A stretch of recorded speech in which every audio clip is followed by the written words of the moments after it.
பேர்களாம் அதில் ஒருவன் யோனாவா. புறாவை கொண்டவனா, மீனின் வயிற்றில் இருந்தவனா, கடவுளால் அழைக்கப்பட்டவனா.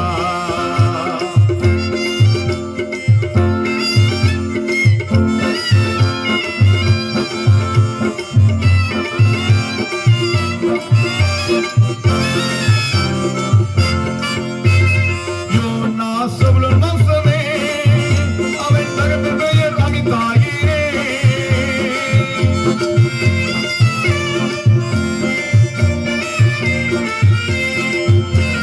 கலிலேயாய் நாட்டை சார்ந்தவனாம், அவன் கடவுள் சித்தம் மீறினவனா. கடவுள் சித்தம் மீறினான், பருத்தனை பண்ணினவனாம், கலிலே நாட்டை சார்ந்தவனா.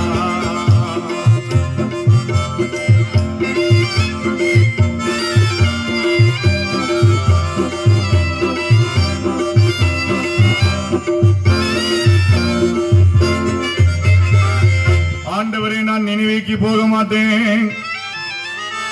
ஏன்னா நினைவே ஜனங்கள் பொல்லாத ஜனங்களும் கொடூரமான ஜனங்கள் இருந்தது மாத்திரமல்ல, அன்றைக்கு நினைவை ஆட்சி செய்து வென்ற 3ஆம் சன்பலாத்தார் என்கிற ஒரு ராஜாவும் மிகவும் கொடூரமானவன். இந்த ராஜா எப்படிப்பட்ட கொடூரமானவன் என்றால், கைதிகளை ஒவ்வொருத்தனும் அவரவழைப்பான், கை எண்ணிட்டு சொல்லுவான். இன்னொரு வீரனை கொண்டு கையை கொஞ்சம் கொஞ்சமா கட் பண்ண சொல்லுவான். அவன் வேதனையிலே துடிப்பான். இந்த கைதி வேதனையை துடிப்பதை பார்த்து இந்த 3ஆம் சன்பலாத்தார், ஆகா என்ன சந்தோஷமா இருக்கு ஐயா. பிறர் துன்பப்படுவதை பார்த்து சந்தோஷப்படுவான். அது மாத்திரமல்ல, ஈஸ்டார் என்கிற ஒரு கன்னி தெய்வத்திற்கு அவ்வப்போது இந்த 3ஆம் சன்பலாத்தார் நினைவை ஆட்சி செய்து வந்த இந்த மன்னன் கன்னி பெண்களை பலி செலுத்தி வந்தார். இந்த காரியம் கர்த்தருக்கு விரோதமாக இருக்கிறது. அதனால இங்க ஆண்டவரை பார்த்து யோனா சொன்ன, ஆண்டவரை கொடூரமான ஜனங்களுக்குள்ளே நான் சென்று சுவிசேஷம் அறிவிக்க மாட்டேயா என்ற ஒரு தீர்மானம் பண்ணி அவனுக்குள்ள ஒரு மரணம். வேதம் சொல்லுகின்றது, மரணமும் ஜீவனும் நாவின் அதிகாரத்தில் இருக்கிறோம். மரணம் நிறைய வாட்டி பாருங்க, எவ்வளவுதான் செஞ்சாலும் பயமா தான் இருக்கு சொல்லுறாங்கல்ல. ஆமா, ஒரு பாட்டி இருந்தாங்க தனியா. பாட்டியுடைய பிள்ளைகள்லாம் வெளி இடத்துல இருந்துச்சு. பாட்டி மாத்திரம் தான் உட்கார்ந்து இருந்து, பாட்டி தான் விறகு பிறக்கணும், பாட்டி தான் சாறு பங்கணும், பாட்டி தான் எல்லாமே செய்யணும். பாட்டி ஒவ்வொரு நாளும் விறகு பிறக்கும். ஆண்டவர், எல்லா பிள்ளைகளையும் விட்டுட்டு ஊருக்கு போயிட்டு, ஆண்டவர் நான் ஒத்த கட்டையா கிடந்து சோற பங்கி சாப்பிட்டுக்கிட்டு நான் அந்த தூக்கத்துக்கு வீட தூக்க ஆலையில, ஆண்டவர் என்னை சீக்கிரம் எடுத்து வருவையா, என்னை சீக்கிரம் எடுத்துக்கணும். பாட்டி பழகிட்டே இருக்கு. ஒவ்வொரு நாளும் ஆண்டவரே என்னை சீக்கிரம் எடுத்துக்கணுங்க ஐயா, சீக்கிரம் எடுத்துக்கலாம் சொல்லிக்கிட்டே இருக்கு. மாச கணக்காயிட்டு ஒரு நாள் தேவதூதன் வந்து இறங்கி வந்து, பாட்டி விண்ணப்பத்தை கருத்து கேட்டுட்டாரு, பெறப்படி மேல போகணும். பாட்டி சும்மாலையா சொன்ன, அதுக்கு டபார்னு வந்து நிக்கலையா அப்படின்னு. பாட்டி ஒரு வருஷமா அழுதுருக்கேன். இவங்க தேவதன் வந்தவன அவனுக்கு நினைச்ச பயம் வருது. இதே போலதான் எல்லாருக்கும் மரணம்னு நினைச்சா ஒரு பயம்தாயா நமக்கு ஏற்படுகின்றது. ஆனா வேதம் சொல்லுகின்றது, இந்த யோனாவுக்கு ஒரு மரண பயம் இருக்கிறது. 10ஆப்பு பாஸ் பண்ண பிள்ளைலாம் அங்க இருக்கிறோமா? 10ஆப்பு பாஸ் பண்ண பிள்ளைலாம் கையை வைத்துக்க பார்ப்போம். யாரும் இருக்கிறோம் ஒண்ணு இல்லையா? ஒரு பையன் வைத்தானோ 4வது பையன் 10ஆம் பாஸ் ஆயிடுச்சா? கத்த பிள்ளை சொல்றாங்க. ஆமா, 10ஆம் ரிசல்ட் அந்த காலம்லாம் பாத்தீங்கன்னா, நாங்க படிக்கிற காலங்கள்லாம் ரிசல்ட் பேப்பர்ல தான் வரும். பேப்பர்காரரு காலையில 9 மணிக்கு பேப்பர் கொண்டு வருவாரு. ஆண்டவரே, என் நம்பர் இருக்குமா? 201 என் நம்பர் இருக்குமா? நாளைக்கு ரிசல்ட்னா ராத்திரி போல தூக்கம் வராது. அதுல நம்ம அம்மா அப்பா வேனுக்குனே விளக்க மாதிரி எடுத்து கையில வச்சிருக்கு, ரெடியா இருக்கும். வேற பாஷானா தப்புனா இல்லைன்னா சத்தானே, ராத்திரியும் போலும் தூக்கம் அது பாஷாருமோ. அறிவியலுக்கு மாத்திரம் எப்படி பார்த்தோம், மார்க் எவ்வளவு போட்டவன் தெரியல. ஆண்டவர்,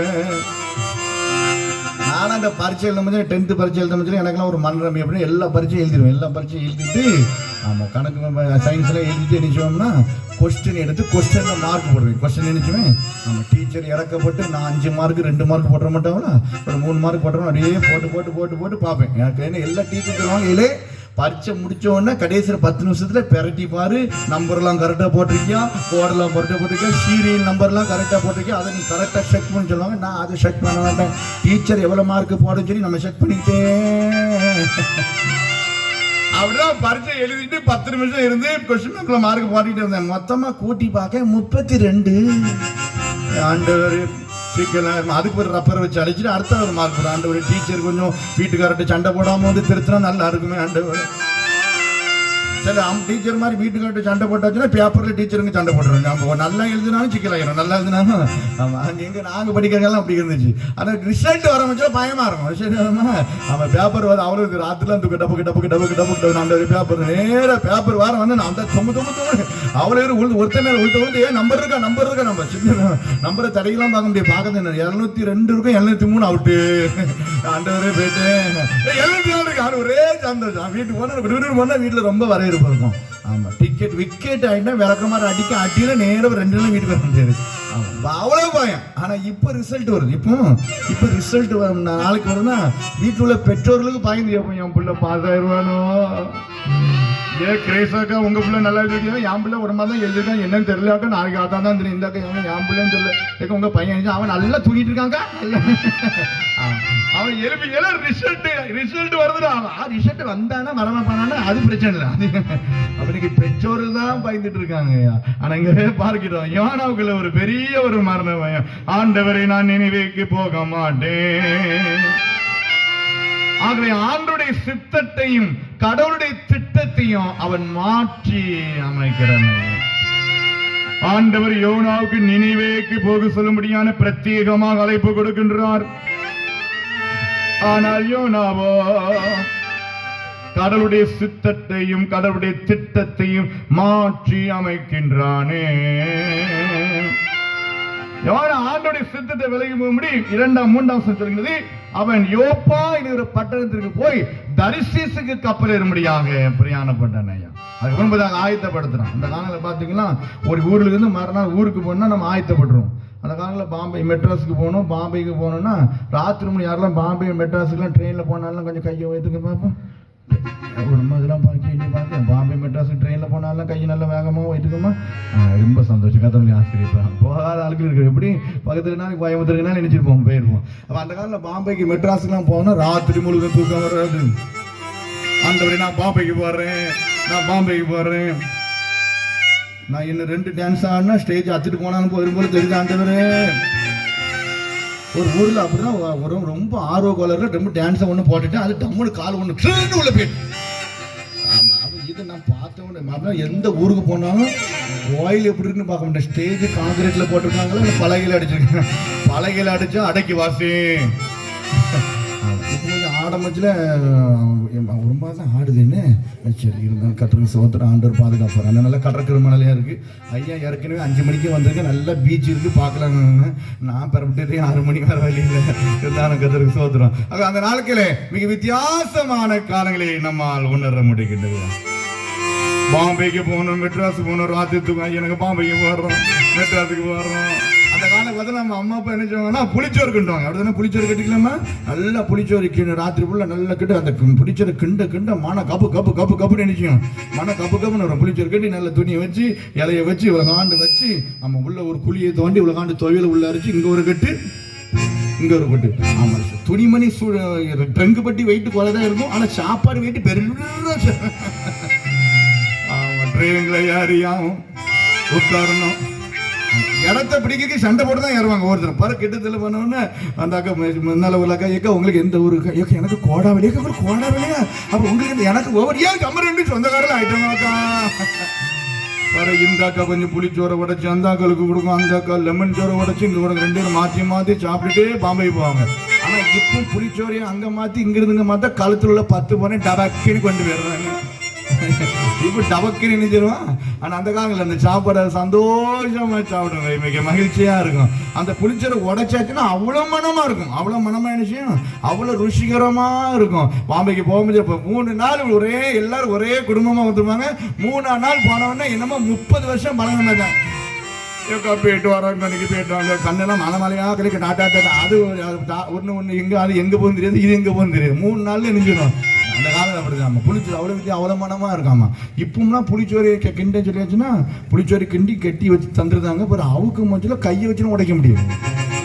உளியும் சுற்றி வச்சு உடைச்சாலும் எதுக்கு குழியும் சுத்தி போட்டு அடிச்சாலும் இன்னும் எதிர்த்து அடிக்க அவ்வளவு ஸ்ட்ராங்கா அடிச்சு காங்கிரீட் கூட அவ்வளவு ஸ்ட்ராங்கா இருக்குது. ஆனா இந்த நாட்கள் பாருங்க, இந்த யோனா பிரயாணம் தரிசனத்துக்கு பிரயாணம் பண்ண முடியாங்க. அவனுக்கு எப்படி தெரியுமா ஐயா பிரயாணத்தை ஒழுங்கு செய்தான். நினைவுக்கு நான் போகவே மாட்டேன், தரிசனத்துக்கு கப்பலேறி ஓடிடுவேன். நினைவுக்கு போகவே மாட்டேன், தரிசனத்துக்கு கப்பலேறி ஓடிடுவேன். ஓடிடுவேன், நான் ஓடிடுவேன், தரிசனத்துக்கு கப்பலேறி ஓடிடுவேன்.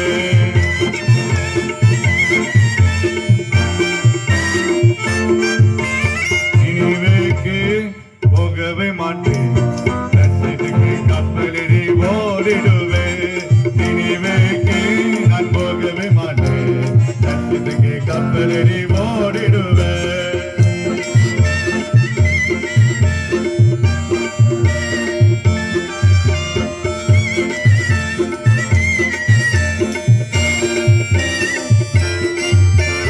நினைவே நகரை அழிப்பேன் என்று நான் எப்படி நான் சொல்லிடுவேன்.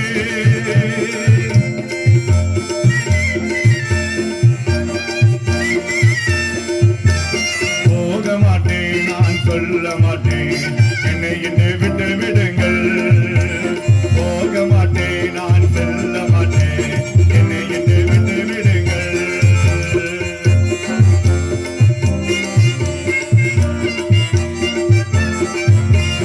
இன்னும் 40 நாள் உண்டு, எப்படி நான் சொல்லிடுவேன்.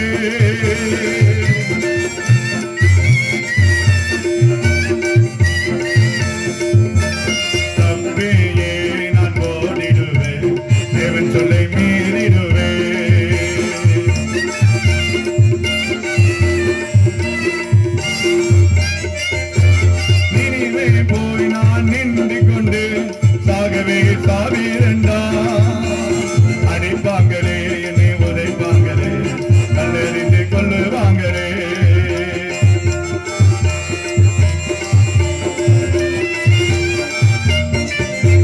நினைவுக்கு போகவே மாட்டேன், தரிசனத்துக்கு கப்பலேறி ஓடிடுவேன்.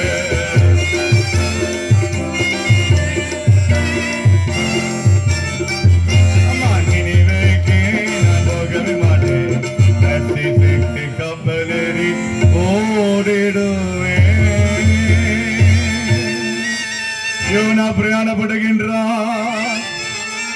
எல்லாம் பட்டியல எடுத்தான், ட்ரங்கு பெட்டி எடுத்தான், துணிமணி அடுக்கணும், எல்லாம் சோரெல்லாம் கட்டிட்டு எடுத்துக்காரணும். அந்த காலம் பார்த்தீங்கன்னா ட்ரங்கு பெட்டி தான் ரொம்ப ஃபேமஸ். இப்போ நல்ல டிராவல் பேக் என்னெல்லாமோ வந்துட்டு இப்படி ஒரு சுண்ட வரலே இழுத்துட்டு போயிருந்தோம். அந்த காலம் ட்ரங்கு பெட்டி. அதுக்கு முந்தின காலம் ஓலைப்பட்டி தான். அதுக்கு முந்தின ஆமாம், கல்யாணம் முடிஞ்சு பொண்ணு மாப்பிள்ள புறப்படுவாங்க. பொண்ணுக்கு சீதனம் ஓலைப்பட்டியில் 2 சேலை இருக்கும், ஒரு சமக்கெல்லாம் இருக்கும், ஒரு பாய் இருக்கும். அவ்வளோதான் சீதனம். அவ்வளோதான். நம்ம ஒரு ஓலைப்பட்டி தான் கொண்டு போய் இருக்கணும். இப்போ நிறைய பலகாரங்கள் இருக்கும். என்ன பண்ணியார் ஒரு கூட நிறையா இருக்கும், அதிரசம் கூட நிறைய, அச்சு முறுக்கு எல்லாம் மனமாக இருக்கும். அப்போ உள்ள அதிரசமும் அச்சு முறுக்கும் அவ்வளோ மனமாக இருக்கும். இப்போ அந்த அச்சு முறுக்கும் அதிரசம் சாப்பிட்டாச்சுன்னா ராத்திரி 1 மணிக்கு சுகர் 750 நிற்கும். ஒரு 4 மாத்திரை பாட்டா தான் அது இறங்கும். எல்லாம் சிலது இறங்காம இருக்குது. அந்த காலம் கல்யாண வீட்டில் அவ்வளோ மனமாக இருக்கும். 1 வாரம் கழிச்சு கல்யாணத்துக்கு போகாமல் மறுநாள் போய் மொய் கொடுக்க போனோம்னா அந்த கல்யாண வீட்டில் ஃபுல்லாக இருந்துச்சு பல மனமும் அதிரச மனமாக இருக்கும். அப்படி தானே நீங்கள் ஒரு மாதிரி முடிச்சு பாருங்க, அவ்வளோ மனமாக இருக்கும். இப்போ கல்யாண வீட்டுக்கு போனால் மனமும் கிடையாது, ஒன்றும் கிடையாது. அதுக்கு அந்த காலம் அவ்வளோ மனமாக இருக்குமே. ஆமாம், பொண்ணு மாப்பிள்ளை புறப்படும்போது அந்த பொண்ணுக்கு ஒரு ஓலைப்பட்டி தான் வச்சுப்போம். அவ்வளோதான், பொண்ணு புறப்படுறது வித்தியாசம் வரும். இப்போ அப்படி இல்லை.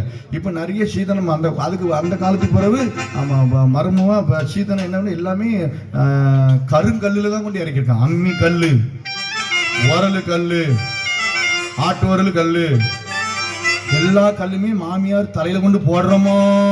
அது ஒரு கொஞ்சம் காலம் கழிச்சு இப்போ அலுமினியத்தில் பாத்திரம் வந்துச்சு, சில்வரில் வந்துச்சு. இப்போ எல்லாமே விட்டு எல்லாமே என்னது கட்டில் மரம் தான், பீரோல் மரம் தான். எல்லாம் மாமியார் மரமோ பொருள் கொண்டு வந்து மாமியார் கொண்டாம சீக்கிரம் கொண்டு உடைக்காம கொண்டு போச்சு. ஒத்தையும் கட்டிக்கிறத ஜாபம் உடைச்சாரு.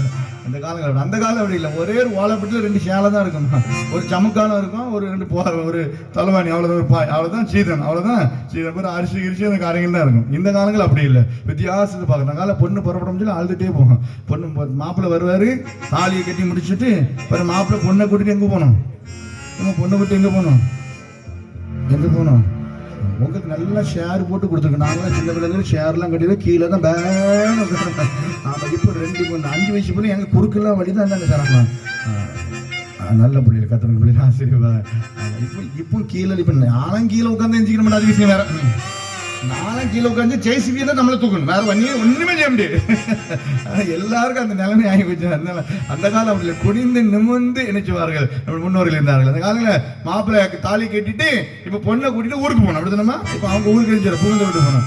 அப்போ பொண்ணு பரப்படும் போச்சுல பொண்ணு கண்ணெல்லாம் கலங்கிடுறோம். பொண்ணு ஐயம்மா வாக்குன்னு பொண்ணாலமா என்னமா கல்யாணம் முடிச்சு பாகிஸ்தான் பார்டர்ல கொண்டு விடுற மாதிரி அல்வா. அதுக்கு முந்தின நாள் வரை பொண்ணு அம்மையும் ஒரே சண்டைக்காட தான் இருக்கும். பொண்ணு பரப்படம் வச்சுல இங்க ஒரு முத்தம் நெத்தில ஒரே முத்தத்து டப்புக்கு முத்தத்துக்கு அழகே இருந்துச்சு. ஆமா, பொண்ணு ஆள ஆரம்பிச்சோன்னா பொண்ணுக்கு அம்மா கெட்டி பிடிச்சிக்கிட்டு அழுதுரும். பொண்ணுக்கு அப்பா ஆள ஆரம்பிச்சிருவாரு. அண்ணன் தம்பிலாம் ஆள ஆரம்பிச்சிருவாங்க. அம்மா தங்கச்சி நீ பின்னால போகாம நாங்க பின்னாலே வந்துகிட்டே இருக்கோம். அது அந்த பொண்ணுலாம் நான் சின்ன பிள்ளைங்க நல்லா கவனிச்சிருக்கேன். பொண்ணுலாம் அப்படியே கண்ணெல்லாம் சிவந்து. ஆமாம், அது பின்னால பொண்ணு மாப்பிள்ளைக்கு ஸ்டெப்னி போட்டு போகாம வலது பக்கம் எடுத்து போங்க. பார்த்துருக்கீங்களா? இந்த காருக்கு ஸ்டெப்னி இருக்கும் பார்த்துருக்கீங்களா? அதே மாதிரி பொண்ணு மாப்பிள்ளை 2 ஸ்டெப்னி போட்டு. இந்த பொண்ணு வேலை இருந்துச்சுன்னா பொண்ணு அப்படியே தலையை கும்பிடும். பொண்ணுக்கு தோழி வந்து கண்ணெல்லாம் தொடச்சி ஐயா வந்து ஜோம்லாம் தொடச்சி விடும். பொண்ணு தலையை எப்படி கும்பிடும், எடுத்து விடும். அந்த காலம். இப்போ என்ன நடக்குன்னா பொண்ணுலாம் இப்போ தாலிக்கிட்டு வரும்போது ஸ்ட்ராங்காக அப்படி வர வேகம் வந்துட்டு மாப்பிள்ளை இப்படி வர. ஆண்டவரு இன்னும் கொஞ்ச நேரத்தில் தாலி கட்ட போறோம். என்ன ஆட்டம் போட போறாளோ, என்ன பாடுபடுத்த போறாளோ. அன்னைக்கு எல்லாரும் அங்கே ஒன்று நிற்கும். ஒரு பையன் அழுதுகிட்டே உள்ள வரான். இல்லை, வாழ்க்கையில் ஒரு முறை தான் தாலி கட்ட முடியும். குருவாண்டர் முன்னால வயமெல்லாம் கட்ட வாய்ப்பு கிடையாது. ஒருத்தருக்கு தான் கட்ட. எதுக்கு அது சொன்னா இல்லை கொஞ்ச நேரத்தில் தாலி கட்டி மனைவியானவர் எங்கள் அம்மைக்கு கஞ்சி ஊற்றுவாளா, இல்லைன்னா விரட்டி அடிச்சிருவாளா. ஆண்டவர் அவன் என்ன போல அங்கே போயிருக்கு. இப்போ உள்ள பிள்ளைங்களாம் வேகமாக நல்ல ஸ்டைலாக வருது. நல்ல ஸ்டைலில் ஜம்முன்னு நேரம் நடந்து ஐயா சீக்கிரம் தாலி கட்டி கொடுங்க, நாங்கள் கன்னியாகுமரிக்கு போனோம். நாங்கள் எங்கே போனோம்? ஆமாம். இப்போ அப்பெல்லாம் பொண்ணு மாப்பிள்ள ஒரு அமெரிக்கமாக இருக்கும். அப்போ பொண்ணு பரட்டுன்னு பொண்ணு உடனே ஆள்வேன் மாக்குன்னு ஆள்வேன். எல்லாரும் ஆழ்ந்த உடனே பொண்ணு அதமாக கண்ணெல்லாம் தொடச்சி பறக்குவாங்க. அப்போ பொண்ணு மாப்பிள்ள பரப்புறதுல அப்பா அம்மா எல்லாரும் தொட்டு முடுவாங்க. உடனேமா முடிக்க முடிய பார்த்தா ஒன்று தொட்டு முட்ட மாதிரி இல்லை பொழுது. எல்லாரும் தொட்டுக்கணும். எவ்வளவு படிச்சுதான் சரிதான். டில்லிக்கே ராஜாமா இருந்தாலும் என்னன்னா பெரிய ஆளுக்களை கண்டா என்ன செய்யணும், தொட்டு கும்பிடணும். அந்த பெரிய ஆளுக்கு சிலுவை போட்டு கையில 10 ரூபாயோ 50 ரூபாயோ என்ன செய்வாங்க கொடுப்பாங்க. ஆனா இப்போ பிள்ளைங்க தொட்டுக்க முடியாது. யாச்சும் பொண்ணுக்கு அமைச்சாங்க என் பிள்ளைலாம் தொட்டுக்க முடியாது. என்ன செய்யணும் பிள்ளை அந்த காலம் தொட்டு கும்பிடனால தான் பிள்ளைங்க டயர்டாயிருன்னு சொல்லி இடையில பாலும் பழம் கொடுத்துருக்காங்க. எதுக்கு பிள்ளைகள் அசந்திர கூடாது. ரொம்ப பலவீனமாக இருந்தாலும் பாலும் பழம் கொடுக்க. பால் இப்போ உள்ள பிள்ளைகள் பாலும் பழம் தான் மமுக்குன்னு குடிச்சுக்கிட்டு அப்படியே நிற்க. தொட்டு கும்பிடுனா அப்படி நமக்கு தொட்டு கும்பிட ஆசைன்னா நம்ம பொண்ணு மாப்பிள்ள காலையில் தொட்டு கும்பிட்டு 100 ரூபாய் கையில கொடுக்கணும். அப்படியே நம்ம சந்தோஷமா இருக்கு. காலங்கள்லாம் வித்தியாசமா மாறி போய்விட்டது ஐயா. பொண்ணுக்கு அம்மா அப்பா எல்லாம் இருந்தாங்க. இதான் கண்ணன் தெரிஞ்சு அம்பாசிடர் கார். இப்போலாம் வீட்டுக்கு 2 கார் இருக்கு. வீட்டுக்கு 2 கார். இப்போ காருக்கு மதிப்பே கிடையாது. 1 ரூபா கட்டினா காரு வீட்டுக்கு வந்துருது. 1 ரூபா. அந்த காலத்தில் காருன்னா ரொம்ப அம்பாசிடர் கார் வரும் ஊருக்குள்ள.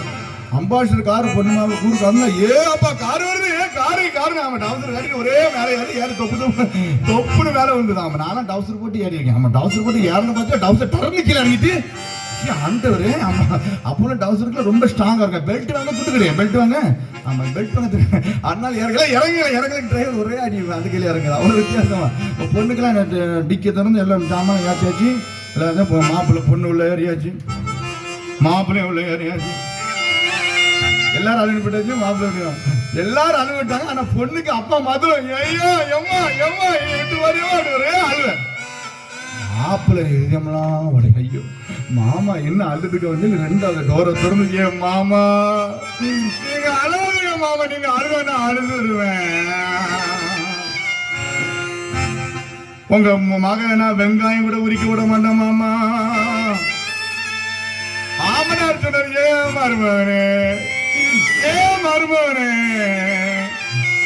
நான் என் பொண்ணு நினைச்சு அழல, உன்னை நினைச்சுதான் நான் மாக்கு நாடு 25 வருஷமா என் பொண்ணு என்ன படுத்துன பாடி இருக்கு. இனி உன்னை என்ன பாட்டு நிறைய வாலிபடியெல்லாம் சிரிக்கலாம் ஆண்டவரே. அவன் அதுக்கு பிறகு பொண்ணை கை பிடிச்சி கூட்டு போன்னு நினைக்கிறேன். அம்மா நீ தனியாகவே உட்காந்துக்கிறேன். இந்த காலங்கள் அப்படி இல்லையா, வித்தியாசமான காலங்களை பார்க்க முடிகிறது. ஆனா இந்த யோனா ஒரு ட்ரிங்க் பட்டி எடுத்துக்கிட்டாயா, ஒரு ஆயத்தப்படுத்தின. வாசிக்க அந்த வசந்த 3ஆம் வசனம் வாசிங்க. போதுமா, தரிசனத்துக்கு பிரயாணப்பட்டான். எப்படி தெரியுமா, கப்பல் ஏற பிரயாணப்பட்டான். கட்டிச்சோறு கட்டிக்கிட்டான் யோனா, கச்சிதமாய் முடித்து கொண்டான் யோனா.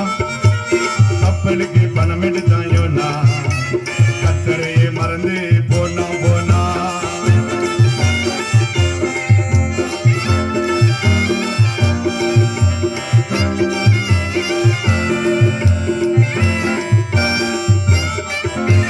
கட்டிச்சோறு கட்டிக்கிட்டான் யோனா, கச்சிதமாய் முடித்து கொண்டான் யோனா.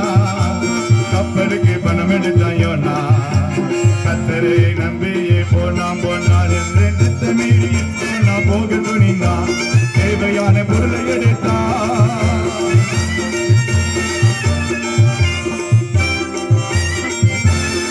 தேவனின் திட்டமீறியோ நான் போக துணிந்தான். தேவையான பொருளை எடுத்தான்.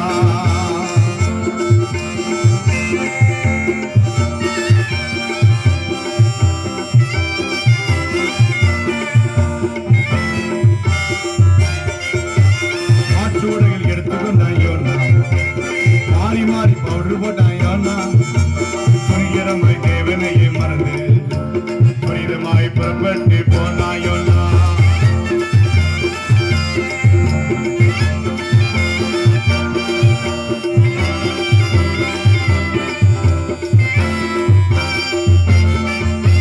கண்ணாடி சீப்படுத்தான் யோனா, கல்வி பவுடர் போட்டான் யோனா. பிழையான பொருட்களையே எடுத்து சென்றானே யோனா. யோப்பா என்கிற துறைமுகத்துக்கு சென்று அவன் நேர கப்பல், இந்த கடற்கரை வரமா கப்பலா நினைச்சு குடுகுடு யோனா போனான். ட்ரங்க் பட்டி, ஐயா இந்த கப்பல் எங்கேயா போகுது? கப்பல்காரன் சொன்னா இது பெர்கமா போகுது. பெர்கமா? அப்ப இது கப்பல் இல்ல, அடுத்த கப்பல் போய் அந்த கப்பல் எங்கேயா போகுது? கப்பல்காரன் சொன்னா இது சிமர்னா போகுது. 3வது கப்பல் இருந்துச்சு. அந்த கப்பல், ஐயா இந்த கப்பல் எங்கேயா போகுது? இது தியேட்டரா போகுது. அப்படியா? அவர்கிட்ட கேட்டவன் எங்கடா போகணும்? ஐயா நான் தரிசிசுக்கு போகணும். அந்த முதல்ல சொல்ல வேண்டியதான், நீ என் தரிசிக்கு போகணுமா அப்படின்னா பாரு, அங்க லேஸ்ல ஒண்ணு இருக்கு பாரு, அதுதான் கப்பல் போ, அங்க போ அப்படின்னா ஓடி போய் கேட்டான். இது எங்க தரிசித்து போன வேண்டிய பணத்தை கொடுத்துட்டு நேர டர்ன்னு கப்பல் ஏறணும்னா வாங்கினவன வேதம் சொல்லிக்கின்றது. அவன் சாப்பிட்டுட்டு என்ன சொன்னா அடித்தட்டில் ஆமாம் சில நாளைக்கு பார்த்தீங்கன்னா பஸ்ஸில் ஏறின உடனே தூக்கத்தை போட்டுறது டர்ரு. ஆமாம் நேர டிக்கெட் எங்கே எடுக்குன்னா ஒவ்வொருக்கு எடுக்குது, டிக்கெட் ஒவ்வொரு எடுக்குது. ஆனால் ஒவ்வொருல இறங்க கிடையாது. எங்கே போய் இறங்குன்னா கூடுதலில் போய் இறங்குது. அங்கே போய் ஒவ்வொரு வந்து வரலையாங்க அது போயிட்டு. ஆமாம் தூங்க சிலவங்க நான் வண்டி பண்ணி சாத்தான்னு சொன்னால் டிரைவருக்கு முன்னால் இருந்து. ஆமாம் சில டிரைவர் வண்டி ஓட்டம் போது நம்ம முன்னால் தூங்கினா நான் டிரைவர் மறைச்சி பார்ப்பேன். ஆனால் இந்த அம்மா தூக்கிற பார்த்தா நமக்கு தூக்கம் வந்துருப்பாங்க தெரியுது. யோனா நேர கப்பல் எடுத்து கடார்னு ஒரு அடித்தட்டுக்குள்ள போனாங்க.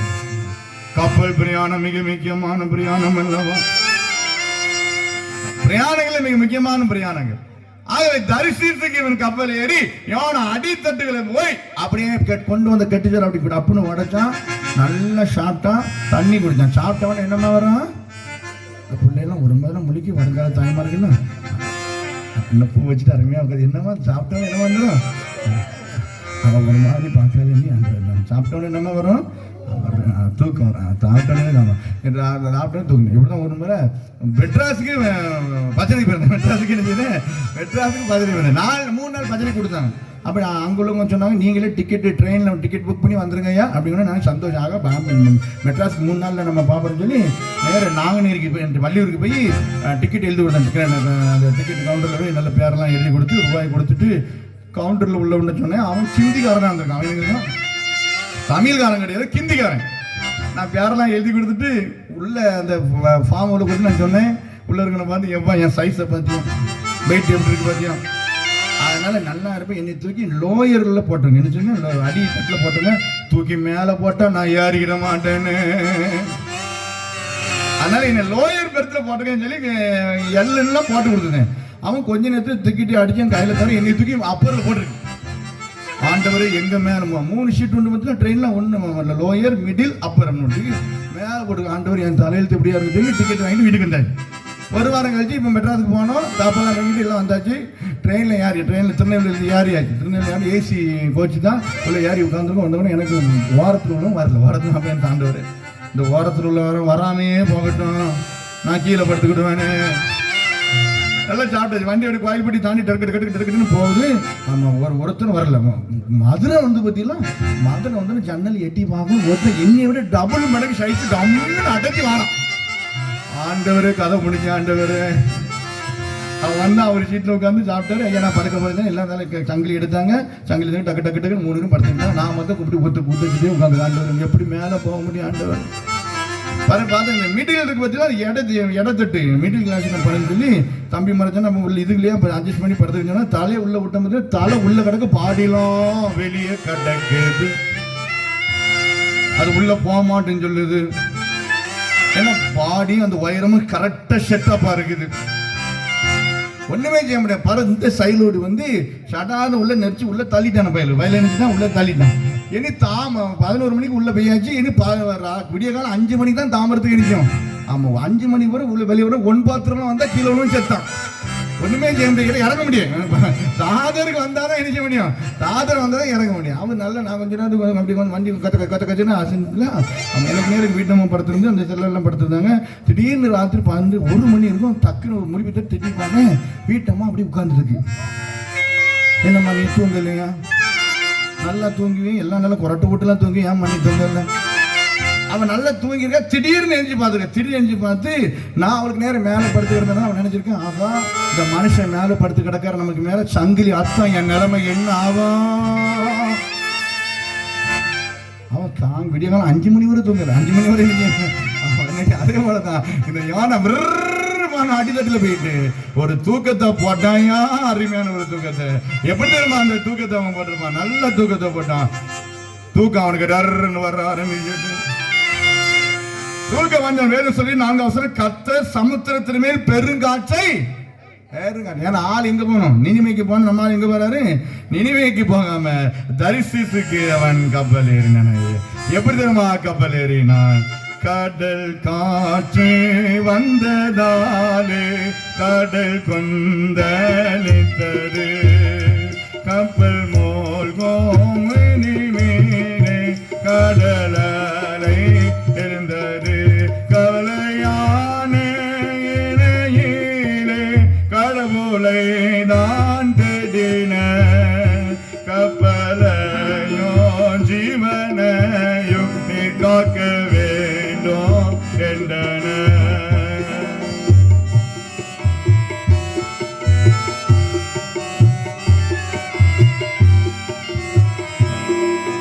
கடல் காற்று வந்ததாலே கடல் குந்தளித்தது, கப்பல் மூழ்கும் அளவிலே தலை இருந்தது, கவலையான வேளையிலே கடவுளை தேடின,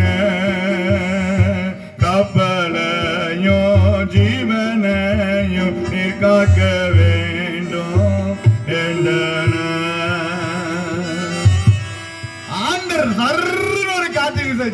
காற்று வீசின கப்பல் டபக்கு டபக்கு டபக்கு டபக்கு டபக்கு இப்படி உடைய ஆரம்பிச்சுட்டு மாறிச்சுன்னா ஆகா நம்ம எல்லாரும் பிழைக்கு முடி கொண்டு வந்திருக்க எல்லா தானியங்களையும் எல்லாத்தையும் தூக்கி கடல் அணிஞ்சிரு வாண்டர் எல்லா உணவுப் பொருட்களும் தூக்கி கடல்ல போட்டான். ஆனா காற்றுடைய அகரம் அதிகமாய் மாறிக்கொண்டிருந்தது. இந்த காரியம் வருவதற்கு காரணம் என்ன? இந்த கொந்தளிப்பு வருவதற்கான காரணம் என்ன என்று எல்லாரும் புலம்பிக் கொண்டிருந்தாங்க. யாருப்பா இந்த நோக்கம்? இந்த கொந்தளிப்புக்கான காரணம் யாரு? எல்லா மாலுமியை சொன்னா பயணிகளை பார்த்து எல்லாரும் உங்க தெய்வத்தை நோக்கி பாருங்க. அவங்க கடவுளை நோக்கி என்னச்சு எப்படியாவது ஜீவன் என்ன செய்யணும்? தப்பு நோக்கிட்டான். இந்த கப்பல் சேதத்துல நம்ம தப்பிக்கணும். அவன் கடவுளை நோக்கி கூப்பிடுங்க நம்ம மாலுமி. ஆனா கப்பல் கொந்தளிக்கிறது, கடல் கொந்தளிக்கிறது, கப்பல் அசைந்து கொண்டிருக்கிறது. நம்மால் நல்ல டர் டர். நான் சொன்னேன் யார் நிமித்த இந்த காரியம் வந்ததுன்னு சொன்னேன். ஒரு ஷீட்டு போட்டு பார்ப்போம் என்று சொன்னாங்க. வசனம் சொல்லுகிறது. அப்போ இந்த மாலுமி நான் 6வது வசனத்தை வாசிங்கம்மா. 1ஆம் அதிகாரம் 6 வந்து நித்திரை பண்ணுகிறது என்ன, எழுந்திருந்து உன் தேவனை என்ன செஞ்சுக்கொள்ளு. ஒருவேளை சுவாமி நம்ம நினைச்சுவாரு நினைத்தருள்வா. யார் நிமித்தம் இந்த கடல் கொந்தளிப்பு வந்தது என்று சொல்லி சீட்டு போடுவோம் என்றார்கள். அந்த சீட்டு போட்டவன எப்படி தெரியுமா சீட்டு விழுந்தது ஐயா? யோனாவே நீ எங்கே இருந்து எங்கே நோக்கி செல்லுகின்றார்? யோனாவே நீ எங்கே இருந்து எங்கே நோக்கி செல்லுகின்றார்? என்ன சொல்லி செய்கின்றார்? என்ன ஜாதினே, என்ன ஜாதினே, எந்த நாட்டை சேர்ந்தவனே, எந்த நாட்டை சேர்ந்தவனே.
எந்த நாட்டை சார்ந்தவன், எந்த ஜாதியை சார்ந்தவன், நீ எதற்காக இந்த கப்பல்ல வந்த? யோனா சொன்ன மாலுமியை பார்த்து ஆண்டவர் என்னத்தை நினைவுக்கு போ சொன்னார். நான் தான் தசமாரி இங்க தரிசித்து கப்பல் என் நிமித்தமாக தான் இந்த கொந்தளிப்பு வந்ததுன்னு எனக்கு நல்லாவே தெரியும். அப்படியே நாங்க என்ன செய்யணும்? அவன் சொன்னா யார சிம்மராஜன் என்னை தூக்கி அப்படியே கடல்ல போடுறேன். எப்படிப்பா உன்னை உயிரோடு இருக்க கடலுக்கு போய் ரத்தப்படி எங்கிட்ட யா கேட்பாரு அப்படின்னு. அவன் சொன்னா இல்ல பயப்படாத, என்னை தூக்கி நீ கடல்ல போட்டிட்டேன்னா நான் இணைஞ்சிருவேன். எப்படி பண்ண பிரச்சனை, உங்க கொந்தளிப்பு அமைஞ்சிடும், பயணிகள் எல்லாரும் போக வேண்டிய இடத்துக்கு கரெக்டா போய் இணைஞ்சிருங்க, சேர்ந்துருவேன். யோனா இந்த வார்த்தையை சொல்லுகிறோம். ஆனா பயணிகளுக்கும் மாலுமிக்கும் பயம் வருது. இந்த மனுஷன் உயிரோடு இருக்கின்ற போது எப்படி தூக்கி கடல்ல போட முடியும்? ஆனா யோனா மறுபடியும் சொன்ன, என்னை தூக்கி கடலிலே போடவில்லைனால் இந்த கொந்தளிப்பு அமர்ந்து விடும். அதனால அந்த ஜனங்கள் எல்லாரும் பொருத்தனை பண்ணி, ஆண்டவரே இந்த ரத்தப்பலி எங்கிட்ட வரவிடாதுன்னு சொல்லி யோனாவுடைய 15 வருஷம் யோனாவை எடுத்து சமுத்திரத்திலே போட்டு விட்டார்கள். சமுத்திரம் தன் மும்முரத்தை விட்டு ஆமா இருக்கு. யோனாவை தூக்கி எப்பவும் கப்பல்ல இருந்து தூக்கி போட்டாங்களோ அதோட கடலுடைய சீற்றமும் கொந்தளிப்பும் கபீர் நமது வேதத்துல இருந்து. யோனா ஆண்டோடைய சித்தத்தை மீறி போனனால வேதம் சொல்லுகின்றது 17ஆம் வசனம், கர்த்தர் யோனாவை விழுங்கும்படி ஒரு மீனை ஆயத்தப்படுத்திருந்தார். கரங்களை தட்டி ஆண்டு நன்றி செலுத்தலாமா? ஆண்டவருக்கு ஊழியத்துக்கு போகணும்னு ஒப்பு கொடுத்துட்டோம்னா சிலவங்க சொல்லுவாங்க, ஆண்டவரே எனக்கு குழந்தை பாக்கியம் 5 வருஷம் ஆயிட்டு எனக்கு ஒரு ஆண் குழந்தை தருவினால் நான் ஆண்டவர் ஊழியத்துட்டு கொடுத்துருவேன்னு சொல்லி ஜெபம் பண்ணிடுவோம். ஆண்டவர் குழந்தையை தந்துடுறார். ஆம்பளை பிள்ளை தந்தவொடனே பிள்ளை வளர வர ஐயா ஒவ்வொரு ஊழியக்காரனும் குருவானவர் என்ன கஷ்டப்பட்டு ஊழிய செய்தால் நம்ம பிள்ளை அங்கே பார்க்கணும், நம்ம டாக்டருக்கு படிக்க வைப்போம், இன்ஜினியருக்கு படிக்க வைப்போம். பாரு பிள்ளை பொருத்தனை பண்ணிட்டா பொருத்தனை என்ன செய்யணும்? எதை சொல்லி பொருத்தனை பண்ணி பொருத்தனை யோசிப்பது மனுஷனுக்கு உங்களுக்கு நிறைய மீனுக்கு கிடைக்குமோ ஒரு மாதிரி பாக்கியம் மனுஷனுக்கு கண்ணியா இருக்கு. என் பொருத்தனை பண்ணிட்டாமா. இப்ப இந்த ஆலய பிரதிஷ்டை பண்டிகைக்கு ஒரு பொருத்தனை பண்ணும். ஆண்டவரே இந்த 14வது ஆலய பிரதிஷ்டை பண்டிகைக்கு அசனத்துக்கு நான் ஒரு ஆட்டுக்கடை பிடிச்சு கொடுத்துரும் பொருத்தனை பண்ணிப்பாங்க. அவன் பசனை நெருங்க இப்ப இந்த பார்க்க 15க்கு பார்ப்போம். 15க்கு அது மனுஷனுக்கு என்னதான் இருக்கும்? ஆண்டர் பொருத்தனை கேட்டாரு, கேட்கல, நம்மளாவே பண்ணிக்கிட்டு நம்மளே கொடுக்கலன்னா அது வஞ்சிப்பதற்கு சமம் அல்லவா? அதனால யோனா சொன்ன, என்னை தூக்கி கடல்ல போட்டுருங்கய்யா, சமுத்திரத்தன் மும்முரத்தை விட்டு நெஞ்சிரும் அடைகிறோம். தூக்கி போடவும் 1ஆம் அதிகாரம் 17ஆம் வசனம், யோனாவை விழுங்கும்படி கர்த்தர் மீனை என்ன செய்தாரா? ஆண்டர் ஊழியத்துக்குன்னு தெரிந்தெடுத்துட்டாருன்னா நம்ம எங்க போனாலும் நினைக்க மாட்டாரு. எங்க போனாலும் வலையை பிடிச்சி போட்டுருவார். வலையை பிடிச்சி போட்டுங்கிறாமா. வலைக்குள்ள மீன் வலைக்குள்ள வந்தாச்சுன்னு எப்படி வரும்? வலைக்குள்ள வர்றது மீன்லாம் எப்படி இருக்கும்? நல்லா டேமேஜ் இல்லாம நம்ம பிரச்சனை இல்லாம முழுசா டக்கு. ஆனா தூண்டில் போட்டாச்சுன்னா வாய் கிழிஞ்சி பரப்புன்னு. ஆமா, வலை போட வச்சுலே உள்ள சிக்கிடணும். தூண்டில் போட்டு இழுத்துட்டாருன்னா வாய் 17 யோனாவை விழுங்கும்படி ஒரு பெரிய மீனை கர்த்தர் ஆயத்தப்படுத்தியிருந்தார். அந்த மீனின் வயிற்றுல யோனா எத்தனை நாள் உட்கார்ந்திருந்தான்? 3 நாள் உட்கார்ந்து. இப்போ காணிக்கை பாடல் முடிஞ்சவனு தொடர்ந்து சரித்திர நடைபெறும். கடைசி இருக்கு அன்போடு கேட்டேன். நன்றி.